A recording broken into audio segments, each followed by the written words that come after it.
Hey everyone!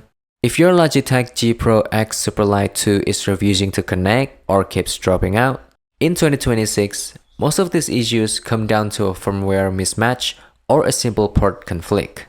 Today, I'm showing you the exact steps to get your mouse back in the game. Step 1. Before we get into the software, let's rule out the simple stuff. First, flip the mouse over and make sure the power switch is in the on position, usually showing blue light, not red. And then make sure to plug the mouse directly into your PC using the USB-C cable. If the cursor moves while wired, the mouse is fine. The problem is likely your wireless connection or the dongle. Step 2. Relocate the receiver. Wireless interference is the #1 cause of connection drops. Don't plug the tiny Lightspeed receiver into the back of your PC case. It's basically a metal shield that blocks the signal. Use the included extension adapter and the charging cable to place the receiver on your desk, ideally within 8 inches of your mousepad. Keeping it away from other wireless devices like routers can also help. Step 3. Update G-Hub and firmware. A lot of Superlight 2 connection issues are fixed by a simple update.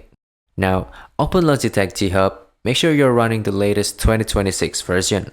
Connect your mouse via cable and plug in the receiver at the same time. If you see a blue update button in the top right corner, click it. Google often releases firmware patches specifically for receiver stability, so don't skip this. Step 4. Use the device pairing tool.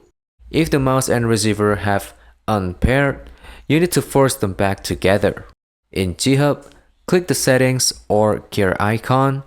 Under support, click on device pairing tool. Select your Superlight 2 and follow the on-screen prompts to reset the connection.